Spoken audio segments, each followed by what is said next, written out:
За сая нэгдүгээр цэцэрлэгийн барилгыг нураах шийдвэр гарлаа. Иргэдийн төлөөлөгчдийн хурлын олонхын шийдвэр гаргасан. Миний эсэргүүцсэн зүйл болохоор нэгдүгээр цэцэрлэгийн барилгыг нураах ямар ч үндэслэлгүй баримтчийн хувьд ямар ч тийм дүгнэлт байхгүйгээр нураачж байгаа. Нураах шийдвэр гаргачихж байгаа. Хоёр удаа мэргэжлийн хэлтийн байгууллагын улсын байцаагч нар дүгнэлт гаргасан байна. Тухайн дүгнэлтэнд энэ барилгыг нураах ёстой гэсэн ямар ч дүгнэлт байхгүй. Зөвхөн тухайн барилга доторх зарим муудсан элемент деталууд тийм ээ. Жишээ нь ханны мод шавар, хучлтын модон дам нуруу гэдэг ч юм уу. Үндсэн хийцэд бол асуудал байхгүй. Үүнийг цаашаа лабораторид мэргэжлийн байгууллагын дүгнэлтийг гаргуулах хэрэгтэй гэдэг ийм дүгнэлтийг гаргасан байгаа байхгүй. Энэ дүгнэлтийг нураах дүгнэлт юм байна, акт юм байна гэж үзээд энэ хүмүүс бүгдээр итгэсэн байгаад асуудал байгаа. Ингэж итгэхэд 10 гаруй жил болсон юм аа. Ийм л асуудал байна. Аймгийн засаг дарга амар санаа бол энэ барилгыг нураана гэдгээ бол яг ил тодор хэлжлээ шүү дээ. Энд дээр та ямар саналтай? Нураана гэдэг дээр дахиад эсэргүүцэл илэрхийлсэн заалнаас яагаад вэ гэвэл нураах үндэслэл чинь юу юм бэ гэхээр нураах үндслээ тайлбарлахгүйгээр нураана л гэж байгаа байхгүй. Тийм. Хэрвээ нураачлаа гэж бодъё. Иргэдийн хурлын шийдвэр ингээд баталгаажаад алавжаад төсөн мөнгөнд тавигдаад нураахаа ч гэсэн олон зуун сая төгрөгийн зардал гарна. Хэрвээ ингэж юм болвол эн чинь боловсролын зорилттой нэгдүгээр цэцэрлэгийн нэг дээр байдаг ч юм уу эсвэл төрийн өмчийн баланс байгаа юм барилга ч тийм. Хэрвээ энийг нураачих юм бол энэ шийдвэр гаргасан хүмүүс эсвэл иргэдийн хурл өөрөнд орчиж байгаа. Тэгээд түүхэн ач холбогдлоор үүссэн бол 5-10 тэрбум төгрөг хэд өгөхийг бид нар мэдэхгүй. Тэр мөнгийг хэн төлөх вэ? Тэгээд энэ алдагдчихж байгаа энэ боломж устж байгаа зүйлийг эргэж сэргийх боломжгүй ийм амар том асуудалтай зүйлийг сая ингээл ярилцаад болохоор шийдчихлээ л дээ.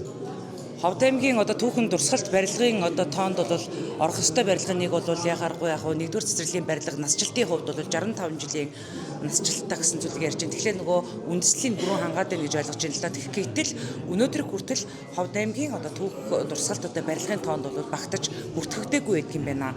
Энэ асуудал дээр та өөрөө ямар байр суурьтай?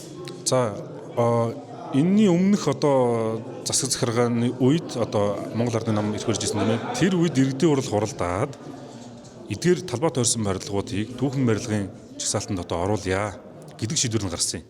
Түүний дараа тухайн шийдвэрийг хэрэгжилтийг хангах дараагийн алхам нь хийгдээгүй гэсэн үг байхгүй. Тийм. Бас мэрэгчлэлтийн байр суурьнаас нэг зүйлийг тодруулах шаардлагатай байна л да. Ховд аймагт 13 түүхийн дурсгалт барилга бүртгэлтэй байд юм байна. За тухайлбал шар сүмийн барилга гэдэг тийм ээ. За соёлын хувийг хамгаалах тухай хууль гэж байгаа. Архитектурын хувийг бас хамгаалах бодлогын баримтч гарцсан байдаг байхгүй. Энэ нь болохоор олон улсын түүхэн дурсгалт барилга байгууламж архитектурын хувийг хадгалж хамгаалах тухай олон улсын хэлцээрүүд байдаг байхгүй юу.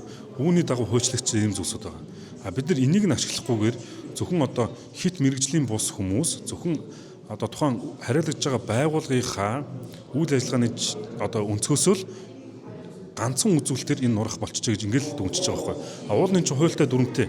Үүн дээр мэргэжлийн баг ажиллах ёстой. Мэргэжлүүд ажиллах ёстой. Тэгжээж энэ барилга түүхэн дурсгал барилгад орох уу орохгүй юу? Энэ барилга ер нь нураах шаардлага авч үзэх шаардлагатай юу үгүй юу гэдгийг тодорхойлох ёстой. Гэтэл энэ өртөл нөхцлүүдэд хийгээгүй байж ээж шууд нураах шийдвэрүүл ингээд явчлаа л да. Тэгэхээр энэ зөв бус шийдвэр хүлээн зөвшөөрөхгүй байгаа учраас иргэдийн хурлын энэхүү тогтоол шийдвэрийг хуулийн байгууллагад шилжүүлэхээс өөр аргагүй болчихно гэсэн үг. Түүхийн дурсгалт барилгаар бүртгээд хойч үедээ үлдээх нь ер нь тухайн орон нутаг улсад ер нь ямар ашиг тустай хүн ардд нь ямар ашиг тустай вэ? За яг энэ талаар түүхэн дурсгалт барилгын чиглэлээр мэргэжсэн олон мэргэжлэнүүд архитектурууд бол илүү дэлгэрэнгүй зүйлийг ярина. Би бол цөөхөн зүйлийг ярина. Нэгдүгürt бол нураах үндэслэл байна уугүй гэдгийг бид нар тодорхойлох хэрэгтэй. Энийг тодорхойлоог байгаа. Хотын онгон дүр төрхийг хадгалж үлдэх нь дэлхийн нийтээрээ дагаж мөрддөг юм соёл хууль болсон зүйл байхгүй юу?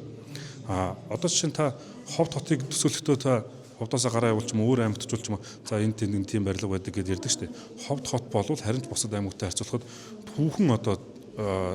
түүхэн юм юутай харуулцтай ийм хотуудын нэг мөн байхгүй яалтчихгүй. Гэтэл энийг алдагдуулах гэдэг. Хотын өнгө үзэмжийн сөргөөр нөлөөлж байгаа барилга гэж зарим хүмүүс ярьж байгаа шүү дээ тийм ээ.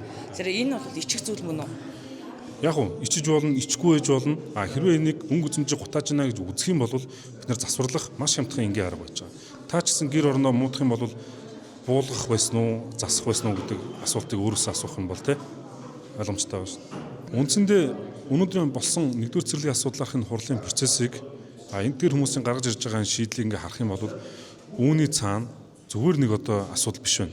Авилга ашиг сонирхлын юм зөрчил байгаа болов уу гэж хардахад хүрэж байна. Яагаад тэгэхээр энэ барилгад нурж уннаа юм уу, нураах шаардлагатай, агтлах шаардлагатай гэсэн ямар ч дүгнэлтгүй байхад энэ барилгыг нураахаар улаан дайрж байна.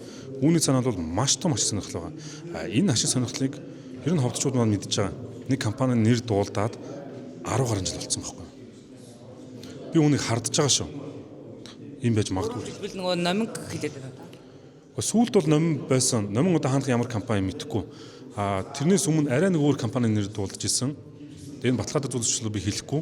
Гэхдээ зүгээр шийдвэр гаргаж байгаа хандлагыг нь харахад үүний цаана маш том нөлөөлөх хүчин байна гэж үзэх гээд байгаа байхгүй. Түүнээс биш бид нар сая энэ хууль бус юм агтлах дүгнэлт чинь байхгүй байна гэж маш ойлгомжтой ярьлаа шүү дээ. Тэгээд байхад энийг нураах шийдвэр гаргаж байна гэдэг бол цаана шал өөр ашиг сонирхол өгнө гэж ойлгож байна. Энэ нэгдүгээр цэцэрлэгийн барилгыг нураагаад 10 дахь барих юм бол энд одоо чи хэдэн зуун хүүхдүүд сурд юм бэ? Бараг 1000 гаруй хүүхд сурч байгаа. 1400 гэж би сонсч илүү. Тэгэхээр энэ олон аав ээжийн айлын инхри бацхан өсвүүдэд чинь эрүүл аюулгүй орчинд сурч боловсрох боломж нь өөрөө ингэж хаагдчихж байна шүү дээ. Магадгүй барилга дээрээс ямар нэгэн байдлаар эрсдэл болоод асал аваар гарах юм бол хэний аавын ээжийн хүүхдийн эрсдгийг хэлж мэдэхгүй байхгүй. Тэгэхээр энийг ингэж нухацгүй хандах асуудал ерөөсөө биш. Энэ асуудлын ард бол гартал явахаас өөр аргагүй болчихлоо л доо.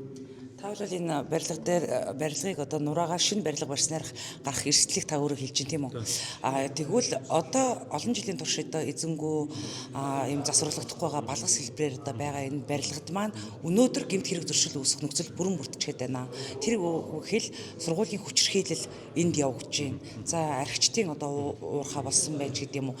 Ингээд ноцтой гэмт хэрэг одоо үлдэгдэх юм орон зайг бий болгочих гээд байна гэсэн юм яриад байна. Тэгэхээр энэ дээр та ямар байр суурьтай байна? За би энэ дээр маш тодорхой байр суурьтай байна. Хуулиндаач тэр ийм эрсдэлтэй газруудыг яг нь аюулгүй болгох нь өөрөө энэ засаг ярьж байгаа хүмүүсийн үүрэг шүү дээ.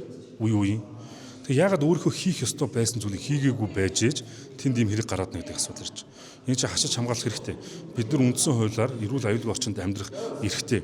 Түүнийг нь яг нь төр захиргааны байгууллагууд хангана гэсэн. Тэр удаа эцэг эхчүүчсэн хүүхдээ аюулгүй байдлыг хангах хэрэгтэй шүү дээ. Тэ камерж болох шээ. Энд чинь хүмүүс дотор нь ороод шүү дээ, тэ. Тэр дотор нь оруулдаггүй болгож болно. Ганцхан сая төгрөгийн зардал гараад бүх хаалга цохыг хаагаад болно шүү дээ. Харин барилга нураах эсэх тухайн асуудал бол тусдаа шал өөр асуудал. Ямар ч нураах дүгнэлт гараагүй. Ерөөсөө миний хамгийн чухал үг бол энэ.